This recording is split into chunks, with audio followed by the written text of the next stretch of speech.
Subscribe કરો એ high news India ચેનલને, પછી યુટ્યુબ એપ પર બેલ આઇકોનનું બટન દબાવો અને નિહાળો એ high news India channel. Audio Jungle. Banaskantha જિલ્લાના કોંગ્રેસના નવનિયુક્ત યુવા અને ઉત્સાહી પ્રમુખ ગુલાબસિંહ રાજપૂતે પદભાર સંભાળ્યા બાદ તરત જ તંત્ર અને રાજ્ય સરકાર સામે તીખા પ્રહારો કર્યા છે. યે હે ન્યૂઝ ઇન્ડિયાની સાથેની વિશેષ વાતચીતમાં તેમણે ભાજપના 30 વર્ષના શાસનને બેફામ લૂંટ અને ભ્રષ્ટાચારથી ભરેલું ગણાવ્યું છે. તેમણે જણાવ્યું હતું કે આ સરકારના શાસનમાં નોકરીઓ નથી, ખેડૂતો અને વિદ્યાર્થીઓ બેધાનપણે સંઘર્ષ કરી રહ્યા છે, ગામડાઓમાં વિકાસના કામો અટવાઈ રહ્યા છે અને સરકારી તંત્રમાં કોઈ પણ ન્યાય મળતો નથી.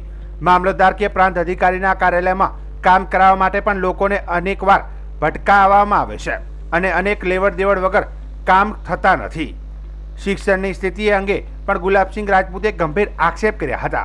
સરકાર સ્કૂલોમાં કરોડો રૂપિયાની ગ્રાન્ટ ફાળવે છે, છતાં પણ ગ્રામીણ વિસ્તારની સ્કૂલોમાં સુવિધાઓનો અભાવ છે. વિદ્યાર્થીઓ અને શિક્ષકો માટે યોગ્ય માહોલ નથી તેમ તેમણે જણાવ્યું છે. તેમણે જિલ્લામાં વધી રહેલા દારૂના કાળા ધંધાઓ અંગે પણ ગંભીર ચિંતા વ્યક્ત કરી છે. બનાસકાંઠામાં બેફામ દારૂની લાઈનો ચાલી રહી છે. દારૂના હડ્ડાઓ ખુલ્લેઆમ દિન દહાડે પ્રવૃત્તિ કરે છે.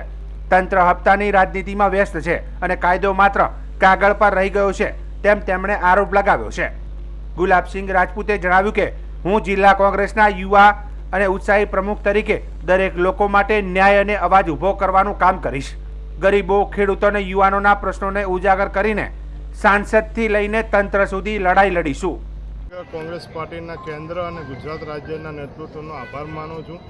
સંગઠન સુજાન અભિયાન હેઠળ જ્યારે સમગ્ર પ્રક્રિયા કરવામાં આવે એના ભાગરૂપે બનાસકાંઠા જિલ્લા કોંગ્રેસ સમિતિના પ્રમુખ તરીકે જવાબદારી જ્યારે મને સોંપી છે, ત્યારે જે પાર્ટી અને કાર્યકર્તાઓના વિશ્વાસ પર ખરો ઉતરવાનો પૂરો પ્રયત્ન કરીશ. આ વિસ્તારના તમામ સમાજના તમામ કાર્યકર્તાઓના અવાજ હંમેશા જિલ્લા કક્ષાએ હોય, તાલુકા કક્ષાએ મજબૂત બનીને કોંગ્રેસ પાર્ટી ઉઠાવે એના માટેના સૌ પ્રયત્ન કરશું અને આવનારી 2027ની અંદર બનાસકાંઠાની 9 વિધાનસભા જીતવા માટે કરીને જે પણ સંગઠન મજબૂત કરવા માટે સૌ સાથે મળીને કામ કરશું. સંગઠન મજબૂત કરવા માટે કરીને જ્યારે જવાબદારી સોંપી છે તો સૌને સાથે રાખી અને જિલ્લાનું સંગઠન સારી રીતે બને અને ખાસ કરીને લોકોના પ્રશ્નો હલ થાય, લોકોના પ્રશ્નોની વાચા આપી શકાય. 30 વર્ષથી આ ભાજપની સરકારે બેફામ લૂંટ ચલાવી છે, બેફામ ભ્રષ્ટાચાર કર્યો છે, નોકરીઓ નથી, ખેડૂતો પરેશાન છે, વિદ્યાર્થીઓ પરેશાન છે. આજે સ્કૂલમાં મૂકવા જઈએ, સ્કૂલમાં છોકરાઓને તો લાખો રૂપિયા ફી છે. આજે ખેડૂતોને કંઈ પણ નાનું મોટું કામ કરાવવા, સાચું કામ કરાવવા પણ જો મામલતદાર પ્રાંત ઓફિસ કે કલેક્ટર ઓફિસમાં જવું પડે તો પૈસા સિવાય કામ થતા નથી.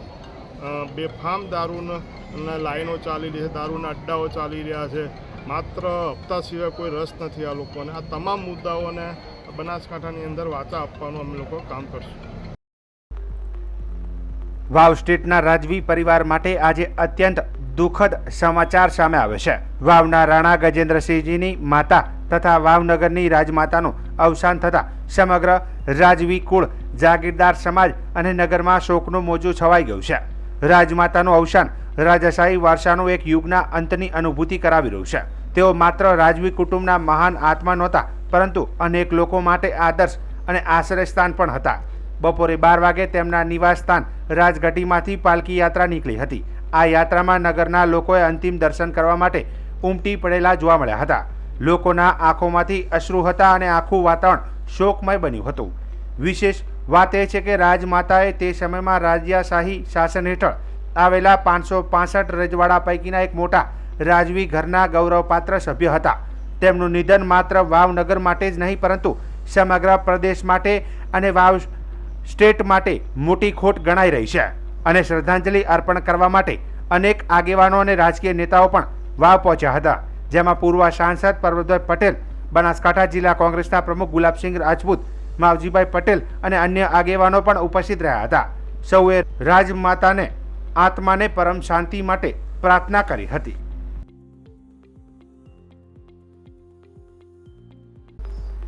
વિધાનસભાના અધ્યક્ષ શંકરભાઈ ચૌધરીએ બનાસકાંઠાના સીમાવર્તી વિસ્તાર થરાદ તાલુકાના બેવટા, દીપડા અને મોટા મેસરા ખાતેથી વિદ્યાર્થીઓને શાળામાં પ્રવેશ અપાવ્યો હતો. અધ્યક્ષ શંકરભાઈએ બાળકોને શૈક્ષણિક કીટ આપી કુમકુમ તિલક સાથે આવકાર્યા હતા. કાર્યક્રમની શરૂઆત દીપ પ્રાગટ્ય અને પ્રાર્થના થકી કરાઈ હતી. રાજ્યમાં શાળા જવા પાત્ર બાળકોનું 100% નામાંકન અને કન્યા કેળવણીને પ્રોત્સાહન આપવાની ગુજરાતની અભિનવ પહેલ શાળા પ્રવેશોત્સવ કન્યા કેળવણી મહોત્સવની આ 23મી કડીનો આજથી પ્રારંભ થયો છે.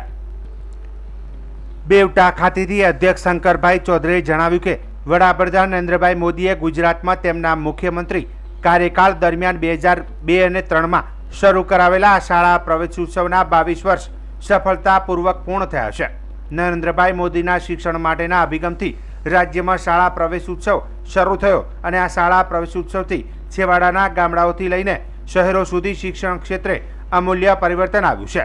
રાજ્યના મંત્રીઓ અને અધિકારીઓએ છેવાડાના ગામડામાં પહોંચીને બાળકોને શાળામાં પ્રવેશ કરાવે છે, જેના પરિણામે ડ્રોપ્ડ આઉટ રેશિયો સતત ઘટતો ગયો છે. વર્ષો પહેલા દીકરીઓ અધવચ્ચેથી અભ્યાસ છોડી મૂકતી હતી, તે દીકરીઓ ઘર આંગણે શિક્ષણ પૂરું પાડવામાં કામ રાજ્ય સરકાર દ્વારા કરાયું છે.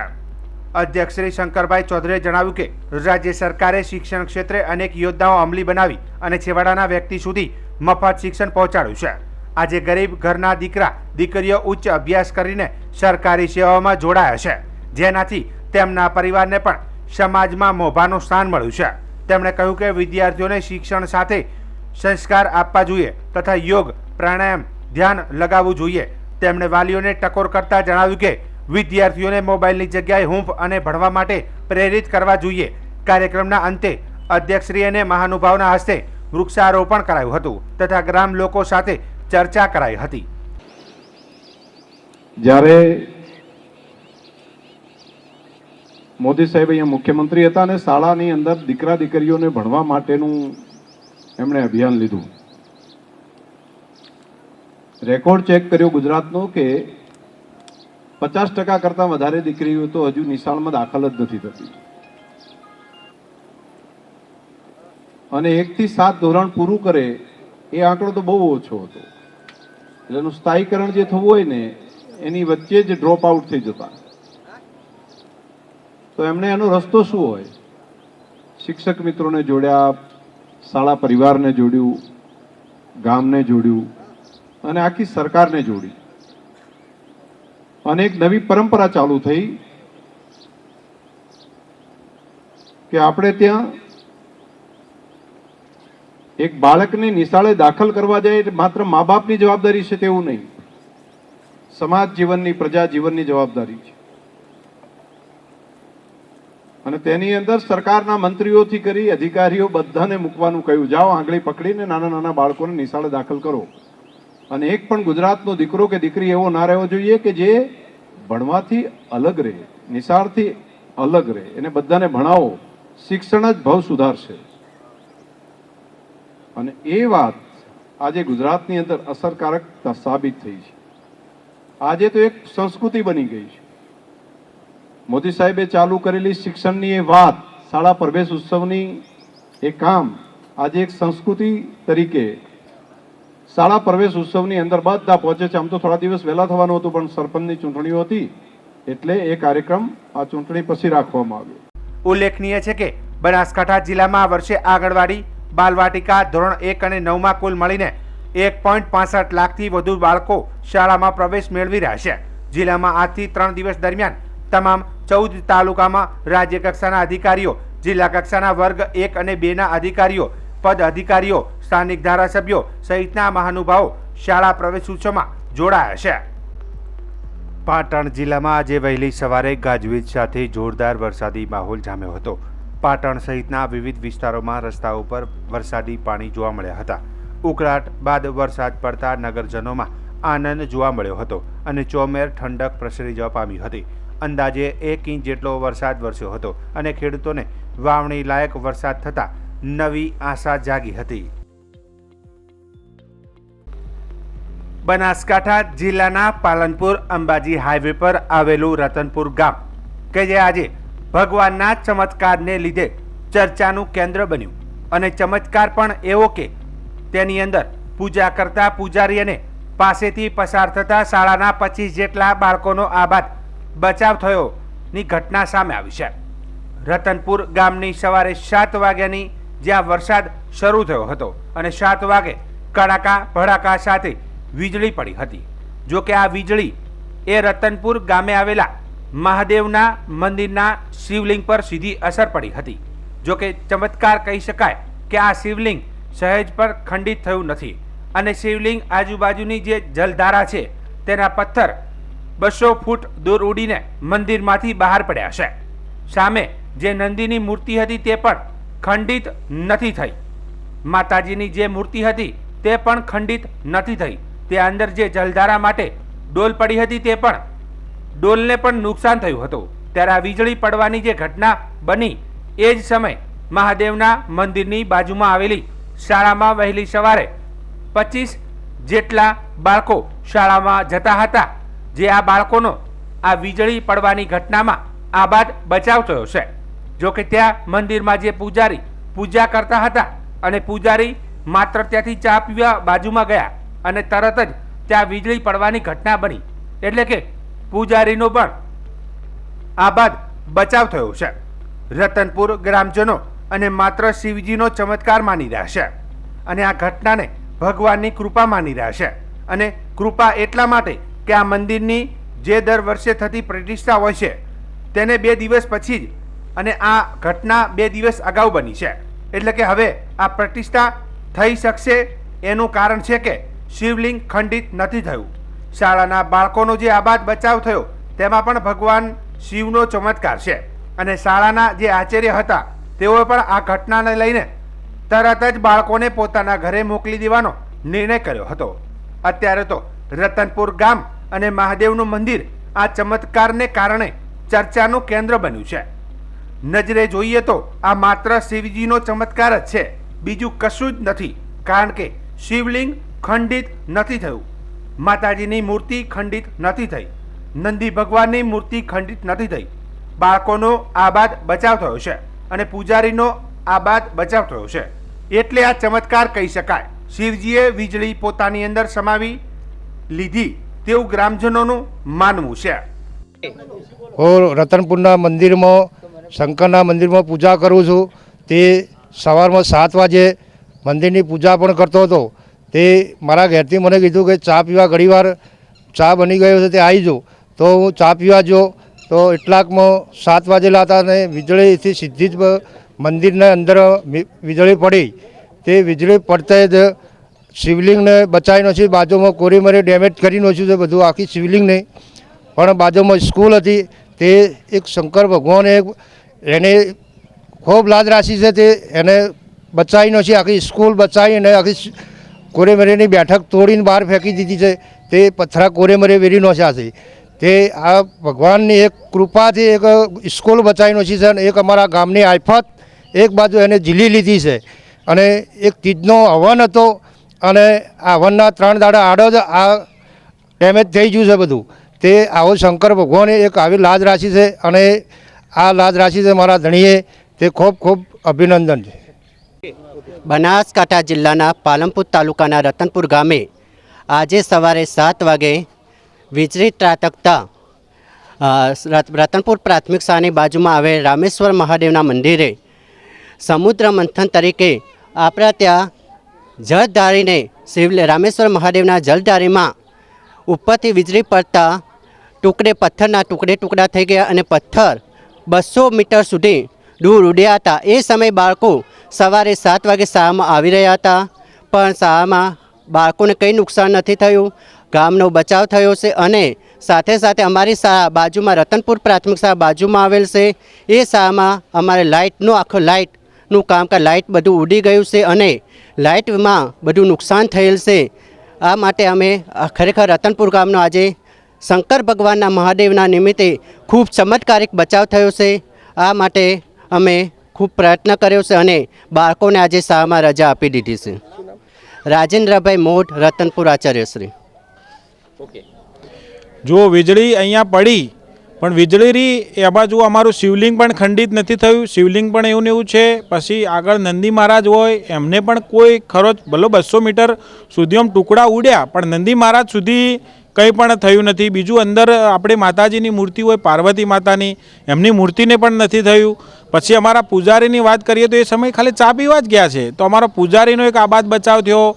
પછી અહીંયા અમારી સ્કૂલ ચાલુ હતી, રતનપુર પ્રાથમિક શાળા. તો રતનપુર પ્રાથમિક શાળાના બાળકોની અવરજવર હતી, તો જુઓ કોઈ ટુકડો કોઈને લાગ્યો હોય, કોઈને અડ્યો હોય એવું પણ નથી બન્યું. એટલે એના ઉપરથી આપણે કહી શકીએ કે આ એક જોરદાર ચમત્કાર કહેવાય. અને જે શિવલિંગના કોરેમોરે જે જળધારા હોય એ જ ક્રેક થઈ છે, એના ટુકડા ઉડ્યા છે. અને બીજી બધી આખી જે વીજળી રહી એ જાણે શિવને અંદર સમાઈ લીધી હોય એ રીતે થઈ અંદર આખી સમાઈ ગયેલ છે. મારું નામ અરવિંદભાઈ ભટોળ, રતનપુર. ગુજરાતમાં તાજેતરની પેટા ચૂંટણીમાં વિસાવદર બેઠકની જીતની ખુશી વચ્ચે ગુજરાત આમ આદમી પાર્ટી માટે ચિંતાજનક સમાચાર સામે આવ્યા છે. બોટાદના આપના ધારાસભ્ય ઉમેશ મકવાણા પાર્ટીથી નારાજ હોવાની અનેક અટકળો વચ્ચે એકાએક પોતાના તમામ પદ પરથી રાજીનામું આપ્યું છે. ઉમેશ મકવાણાએ એક પ્રેસ કોન્ફરન્સ કરીને સામાજિક સેવા ઓછી થઈ રહી હોવાનું કારણ આગળ ધરીને આપના રાષ્ટ્રીય સંયુક્ત સચિવ અને ગુજરાત વિધાનસભાના દંડક પદેથી રાજીનામું આપ્યું છે. જો કે તેમણે કાર્યકર્તા અને ધારાસભ્ય પદ છોડવા મુદ્દે ગોળ જવાબ આપ્યો હતો. દીકરો લડે છે ગુજરાતમાં, એ આમ આદમી પાર્ટીનો જ કાર્યકર્તા છે, એ કોઈ બીજેપીમાંથી આવી નથી. આમ આદમી પાર્ટીએ જ એને મેન્ડેટ આપ્યો છે. તો કડીમાં શા માટે રિસોર્સિસ ન લગાડવામાં આવ્યા, વિસાવદરમાં કેમ લગાડવામાં આવ્યા? એટલે કહેવાનો મતલબ એ છે, કહેવાનો મતલબ એમ છે, કડીમાં માત્ર ને માત્ર ખાલી વિસાવદર કડીમાં એક રોડ શો થયો, એમાં મારી પણ હાજરી હતી, આતિશીજીનો, સંજયસિંહની એક માત્ર સભા થઈ હતી. એ સિવાય કોઈ રિસોર્સિસ નહીં, કોઈ બૂથ ઉપર મેનેજમેન્ટ નહીં. આખી જે આમ આદમી પાર્ટીની જે કાંઈ રિસોર્સિસ હતા, જે પ્રદેશના નેતાઓ હતા, દરેક જિલ્લાના જે પદાધિકારીઓ હતા, એ બધા વિસાવદર હતા. કડીમાં કોઈ પણ એવા મોટા નેતાઓ ક્યાંય જોવા નતા મળ્યા. એટલે માત્ર ને માત્ર જે દલિત સમાજનો જે આમ આદમી પાર્ટીનો જે કાર્યકર્તા જે કડીમાં લડતો હતો, લોન 10 લાખની લોન લઈને લડતો હતો, એ આજે એની જાતને એકલો સમજી ગયો. એટલે ક્યાંક ને ક્યાંક મને પણ એવું થયું છે કે ભાઈ આમ આદમી પાર્ટી એની મૂળ વિચારધારા, જે બાબા સાહેબ આંબેડકરની જે મૂળ વિચારધારા હતી, જે ભગતસિંહની જે મૂળ વિચારધારા હતી, એનેથી ક્યાંક ને ક્યાંક ભટકી રહી છે. એટલે મને ક્યાંક ને ક્યાંક એવું લાગી રહ્યું છે, મારા શીર્ષ નેતૃત્વને હું આ મેસેજ આપવા માંગુ છું કે જે આપણી આમ આદમી પાર્ટીની જે મૂળ વિચારધારા હતી, જે ખરેખર બાબા સાહેબ આંબેડકરની હતી કે ભાઈ નાના ગરીબ વ્યક્તિઓ જે હોય રાજકીય રીતના આગળ આવે, સ્ટ્રોંગ બને અને નાના લોકોનો આપણે અવાજ બનવો જોઈએ.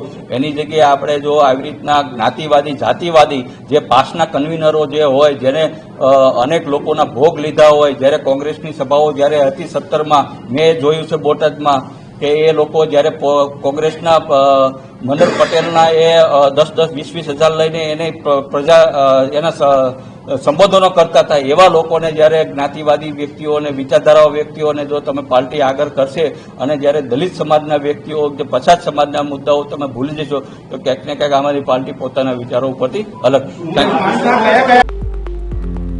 બનાસકાંઠા જિલ્લાના વાવ તાલુકાની સરકારી વિનયન કોલેજના 3 અનુભવી અધ્યાપક શ્રીઓ ઇતિહાસમાં ડોક્ટર શેષ કરણ ચારણ, સંસ્કૃતમાં ડોક્ટર મુકેશભાઈ ચૌધરી અને હિન્દીમાં ડોક્ટર અસગર રાજ છેલ્લા 7 વર્ષથી વાવ સરકારી કોલેજ ખાતે અધ્યાપક તરીકે પોતાની સેવાઓ આપી રહ્યા હતા. આજે તેમની બદલીના ભાવ અને સન્માનપૂર્વક વિદાય માટે કાર્યક્રમ રાખવામાં આવ્યો હતો. આ વિદાય સમારોહ 26 જૂન 2025ના રોજ ગુરુવારના રોજ કોલેજના કેમ્પસમાં શાંતિપૂર્ણ અને ભાવુક વાતાવરણમાં યોજાયો હતો. કાર્યક્રમનું આયોજન કોલેજના ભૂતપૂર્વ વિદ્યાર્થીઓ અને તાલુકાના આગેવાનો દ્વારા હૃદયપૂર્વક કરવામાં આવ્યું હતું. વિદાય સમારંભની શરૂઆત પરંપરાગત દીપ પ્રાગટ્ય સાથે થઈ.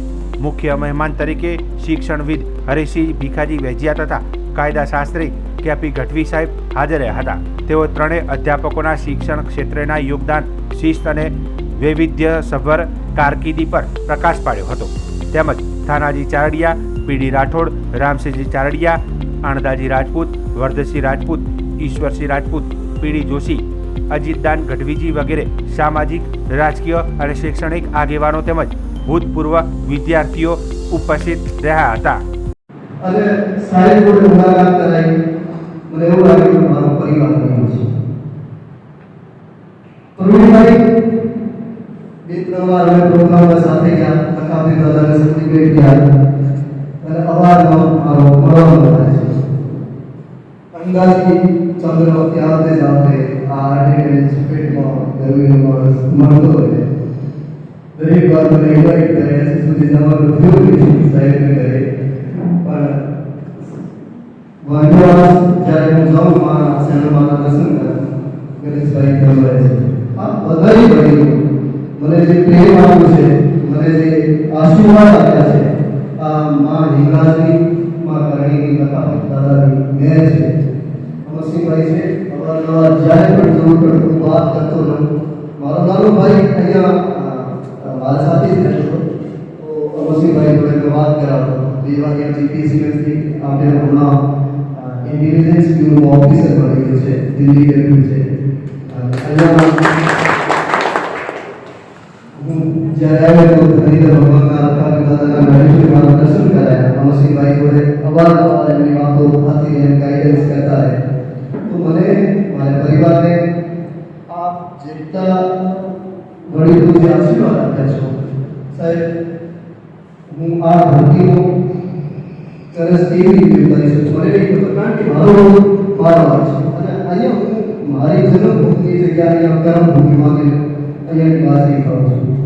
માં મને હિંમત આપે કે હું જેટલી મારાથી સેવા થાય એટલી સેવા કરું. પહેલો તમારે માટે આ ગૌરવનો કોલેજ છે. 2 દીકરીઓ આપણે આ વિસ્તારમાં આપણે સમાજને બહાર બહુ ઓછી જગ્યા હું સમજુ છું, કારણ કે આપણો બધું પટ્ટો એક જેવું છે. તમને તક મળી છે, તમે ખૂબ મહેનત આગળ વધો, તમારી નોકરી લાગે તો તમારો ઘર પરિવાર સમાજ આ વિસ્તારનો ગૌરવ છે. અહીંયા મારા નાના ભાઈઓ બેઠા છે, તૈયારી કરી રહ્યા છે. માતાજીને પ્રાર્થના કરું કે એક મારી ઈચ્છા છે કે મારા વિદ્યાર્થી, મારા ભાઈઓ બહેનો અહીંયા ડિગ્રી કરી કર્યા ડીવાયએસપી મને આવે. નોકરી મારી આ સાપની છે. 2 વાર આઈએસ બેન્ચ લખ્યું, 6 વાર રાજસ્થાન में आईएएस બેન્ચ લખ્યું, 2 વાર જીપીએસસી ક્લાસ 1 મેં લખ્યું. બેન્ચ મારો ક્લિયર થયો નથી. હવે 35 વર્ષની ઉંમરથી ઉપર થઈ ગયા, એવરેજ થઈ ગયા છે. એટલે મારા સપના જે છે હું તમને મારા ભાઈ બહેન માની તમારે માટે મૂકું છું. તમારા સક્સેસ થશે હું મારા ભાઈ બહેન. તો અહીંયા આ સામે બેઠા છે વિક્રમસિંહ દડાવે. જ્યારે પણ મારું કોઈ કામ હોય એક ફોન કરો, ત્યાં મારા કોઈ મહેમાન આવે ને મારા ભાઈ આવે તો વિક્રમ ત્યાં મળે કે સાહેબ હું ચારણ સાહેબનું નામ ભાઈ છું, બોલા કે અમને મોટા ભાઈ છીએ. મતલબ એવું રિલેશન. જનકસિંહ છે, શ્રવણસિંહ છે, શક્તિદાન, પ્રકાશ, જે વિદ્યાર્થી જેટલા નામી મારે કોલેજમાં આવ્યા, મારી સાથે સંપર્કમાં રહ્યા, દિલથી તમારા માટે શુભેચ્છાઓ. તમે આગળ વધો, આ વડીલોના આશીર્વાદ છે. ગાંધીનગર નહીં દિલ્હી સુધી જે તમારે કંઈ જરૂર પડશે છેલ્લે કંઈ કે આપણે હું ઇન્ટરવ્યૂ કર્યું છું ત્યાં મારે મોદી સાહેબને કહ્યું, આ વડીલો પાસે એટલી તાકાત છે કે ત્યાં પણ તમારે કરે છે. પણ એનાથી પહેલાં તમારે આગળ વધવું પડશે. તમે કંઈક આગળ વધશો તો તમારો હાથ ઉપરથી ખેંચીને તમને નીકળી જશે. પહેલી પ્રાયોરિટી તમે મહેનત કરો, ખૂબ આગળ વધો. અને આ વડીલોનો એટલો સામર્થ્ય છે કે તમારે દરેક જગ્યાએ સપોર્ટ થશે. એના સપના સાકાર એમને પરિવારના તમે મેમ્બર છો, વિદ્યાર્થી માટે સ્પેશિયલ ખૂબ આગળ વધો. જે લોકોએ અહીંયા બેઠા છે તમને એવું લાગતું છે કે સ્ટેજ સંચાલન કરતા હતા જોશી સાહેબને કેમ ભૂલી શકું. પહેલે દિવસ જે માણસ મને અહીંયા બસ સ્ટેન્ડમાં આવતો મને જોયું કે આ પાનને કુટી પહેરેલી છે, લોક પહેર્યા છે, અચાનક માણસ છે નહીં એમ પાછું પોતે જોયું એનું સાહેબ ડોક્સીભાઈ નહીં રોકે, સાહેબ પોતે ભાઈ રોકે. પૂછ્યું મેં કે ક્યાં જવાનું છે? મેં મેરે को यहाँ तक जाना है, मुझे गुजरात नहीं करने थे. तो साहब ने बोला कि हमारा मन से आओ. मैं कि कहाँ जाना है? मैं सर मैं पुणे जा रहा हूँ और नया ज्वाइन किया. अरे मैं आपको पुणे से मैं सर आप एक किसी जगह जाता तो हैरान ना और मेरे कोई भाई की तो से 2 किलोमीटर से पुणे से मुंबई मोरागढ़ मुंबई में मंदिर से दरेक पूनम कोई पण परिस्थिति कोरोना જેવો કફિયો સમય હતો તો પણ સાહેબ દરેક પૂનમના ત્યાં માના દર્શન કરતા. હું ચારણ છું, અમારા માટે માં અદ્ભુત છે. મને આ વ્યક્તિ પ્રત્યે એકદમ અલગથી જ રેસ્પેક્ટ છે.